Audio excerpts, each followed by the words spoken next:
Parang mag-asawa. Eto pala ang usapan nila Paolo Avellino at Kim Chiu. Hindi talaga matitinag ang Kimpon tandem. Sa kabila ng pagiging abala sa kani-kanilang mga proyekto, tila may isang usapan sina Kim Chiu at Paolo Avellino na nagpakilig sa maraming fans.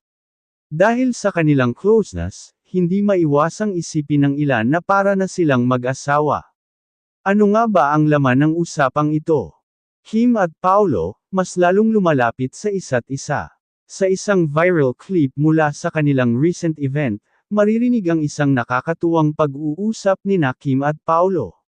Habang magkasama sa backstage, napansin ng isang fan ang paraan ng kanilang asaran at kulitan, tila ba isa ng real-life couple ang dalawa. Sa naturang video, pabirong sinabi ni Kim, "Paolo, ano na? Ano bang plano natin?" Na sinagot naman ni Paolo nang nakangiti. Ikaw, ano bang gusto mong mangyari? Dahil dito, agad na nag-trending ang kanilang usapan, na siyang naging dahilan ng samot-saring espekulasyon mula sa fans. Fans, todo kilig sa palitan ng #1. Dahil sa tila malalim, na usapan ni Kim at Paolo, hindi maiwasang mag-react ng kanilang supporters. Parang mag-asawa na talaga sila. Bagay na bagay. Baka naman may something na talaga sa kanila. I-announce nyo na yan. Kimpon, ang lakas ng chemistry kahit sa off-cam. Hindi ito ang unang beses na napansin ng netizens ang kakaibang timpla ng samahan ng dalawa. Mula sa kanilang on-screen projects hanggang sa kanilang off-cam bonding, mas lalong lumalalim ang kanilang relasyon.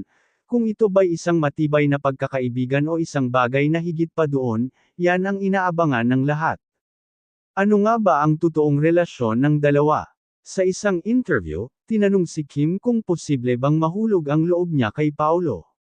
Ang kanyang sagot, mabait siya, maalaga, pero secret muna.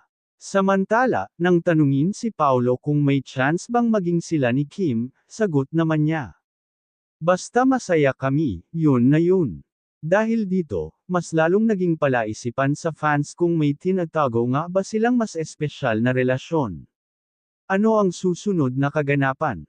Sa ngayon, patuloy pa rin ang tambalan ng Kimpon sa iba't ibang proyekto. Kung may mas malalim nga bang kahulugan ng kanilang closeness, yan ang aabangan ng lahat. Ano sa tingin mo? May zomething na nga ba kina Kim at Paolo? I-share ang iyong opinyon sa comments.